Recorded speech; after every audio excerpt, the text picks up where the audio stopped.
Hey, I'm Guy. I'm John. It's our YouTube channel. Subscribe to it and give this video a like.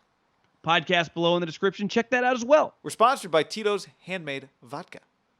#1 vodka in America. Go make yourself a cocktail. Savor responsibly. Jason Verrett got hurt. And that's a problem because this was an area of he wasn't the only guy that got hurt either. Drake Greenlaw has a groin situation. He had a pick six in the game. We know he matters. But we've already got an injury situation with them. And I don't know if they're the unluckiest team when it comes to artificial turf.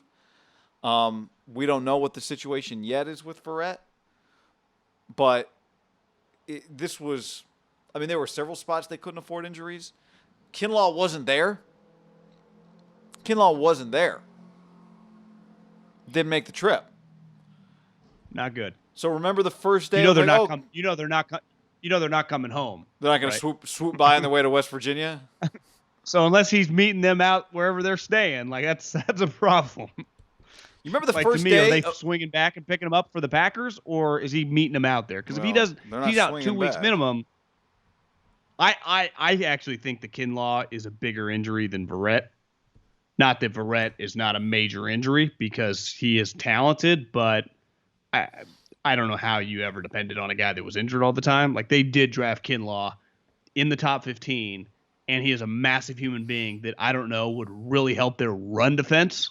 Like I felt like just watching today, like he gives 20 plays or all these runs. He's huge. He's one of the bigger players in the league. So it's just like your corners, even Jason Verrett is going to give up plays. Like your corners are just kind of your corners. They are a pass rush defense or just a front four defense. Like everything is predicated the last 3 years on those four guys kicking ass. And it's much easier to control the line of scrimmage when 99 is, MIA. I just wrote down MIA. I don't even know what the fuck he is. On the Dolphins? Is that what you meant? Yeah, missing in action. What was the with first something day of that's OTAs? like a knee injury, and then it was like, well, this summer he was on a plane, and then it was a bulky knee, and then he was cool that he practiced. Now it's a knee again. Like, I got this whole thing red flag. Well, like, Verrett is an all-time sad what could have been because he's been hurt 75 times, and it sucks. He's a high character guy, freak talent, but his career, like when you say his name out loud to any football fan, they would just be like, oh, that guy got injured. Right. Yeah. Well, I mean, it's when you see the shot of Raheem Mostert on the sideline, because I didn't mention him, and they're like, Mostert has a knee injury. Like, well, yeah, okay. But the Buckner absence, well, but you got Ayuk and Kinlaw out of it. Well, okay. Well, for Buckner in week 1, you got one punt return for, 7 yards, one guy at home. So, and you just said it. Like, it'd be one thing if you said broken toe, 8 weeks, whatever. I don't know. But this is like... Or old guy, knee, he's just going to have to manage this the rest of his career. Yeah. Tom Ball-Lee, you just got to give him weeks off, right? Or whatever. You'd be like, he's earned it. But this, you're like, well, is he ever going to play for them with any consistency, let alone be an impact player? Say what you want about Solomon Thomas. Till he got hurt, he was available.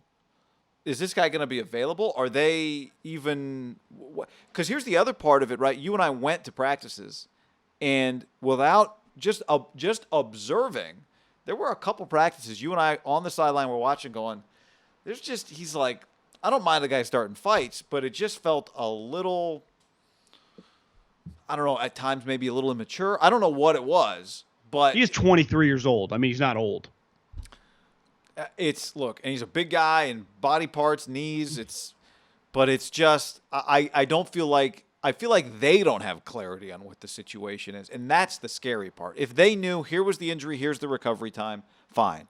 But it started from the beginning, from day one. He was on a plane, it was swollen, and we talked about it. We're like, uh-oh. They're like, no biggie, no, it's not a big deal, totally normal. It's like, okay, if you say so. Well, it was something. It turned out we were right, and the people that thought it was something were right. It was something. Well, put it this way: everything's something. 1 to 10, 10, you're very confident it's going to, 10, very confident, 1, not confident at all. Where would you put Javon Kinlaw in uni, lining up in snaps against the Birds? 1. Yeah, 2. Highest, why would I be higher than 1? He just didn't play. I thought you were going to say, like, how about this on 1 to 10 scale? He plays 12 games this year. John, let's tell the people about DraftKings. Promo code HAM. Click on the link. Get in our league down below. How about wineaccess.com/ham? Buy $150 worth of wine, get $50 off, guy. $50 off, wineaccess.com/ham. Oh, it's the good stuff. I mean, I'd put that really low that he gets over 12. I mean, I would say right now, if you got like 6 or 7 out of him, it'd feel like gravy. Like, are we just like through the first quarter of the season? Like, to me, it already feels like you're through 4 games or whatever. It's like we haven't seen him play a snap. Like, when's the guy getting a uniform? I know. Well, I think what you might get is like 2 weeks not play. Here he is. He's back. And then it's, oh, no, it didn't. He was back, but now something's up again. Right? It's not quite responding the way they want or he wants or whatever. Yeah, it's a problem. And I think, listen, he is tied at the hip with the trade. And I got a text today. If you called the Colts and said Armstead, Kinlaw, straight up Buckner, you get a buzzer. I guess there's no such thing as buzzers anymore. We all have cell phones, so you just hang up and it just goes dead. You just don't hear anything. There's no like rotor phones where you hear the noises. No one hears noises anymore. John, unless you're on the unless you're on the phone with your mom and it's like, all right, talk to you later, and then it's just like, why is it always my responsibility to hang up the phone? My mom just says bye and just does whatever she was doing. Like, all right, I'll hang it up. I got this one. But does your mom? Do you call on a home line? No, so my parents got rid of the landline. Oh, see, they're progressive. My mom's still holding on to the landline. It's not because even though she only responds now on her phone. It's only because all they got was me and telemarketers. Those are the only people that called the landline. Anyway, but back to your point on Javon Kinlaw. They just you were saying if you called the Colts, yeah. Yeah, with those 2 guys. I mean, I don't even know what the trade. There's no chance. Which I think we might have come to that agreement last year when the trade was made. You're like, listen, it might take a while for this, but it feels you're way behind the 8 ball. You're not even getting anything out of the pick. That's where it becomes a kick into the cojones. Like, part of when you see Amari Cooper catch all these balls, you're like, well, who do we get for it? It's like, oh, Jonathan Abram. You got Jonathan Abram. So, like, it's just you got one player for that guy. That's what it is, one-on-one. Ultimately, with Buckner, there was more to it. There was money. But, well, I saw you make the trade, and then ultimately you replaced him with the same position. It'd be one thing if, a right guard or something, but he is a defensive tackle. Like, you obviously his style was a little different in DeForest, but you guys admitted, like, we got rid of this player. He was the best player on the board, same position.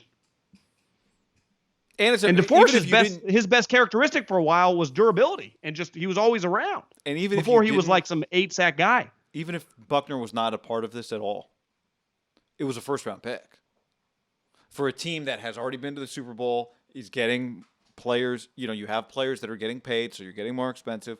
Even if Buckner was not a part of this, if Buckner just retired, and you just had this first-round pick, you got to hit on these picks. Yeah. You got to hit on these picks. So now you got that. Pick 14, guy, 14. Who had September 12th as the day that Kyle Shanahan admitted that, yes, he's been in contact with Richard Sherman and that Sherman's a possibility? 1 week. Mosley didn't play. Verrett's hurt. Do you think we got Norman and Sherman out of the DB spots by about week 4? Week 4? I mean, Norman will be there week 2. Lenore, actually, I saw the PFF number, did well today. They nailed the Lenore pick, and they nailed the Elijah Mitchell pick after 1 week. But Ambry Thomas returned a punt, and Trey Sermon didn't play. So I guess you could call it a wash. It's better for your cheaper players to be performing, John. That way their second-round pick, Aaron Banks, he didn't play either. He now started. But that one we knew already. Yeah, that one we knew.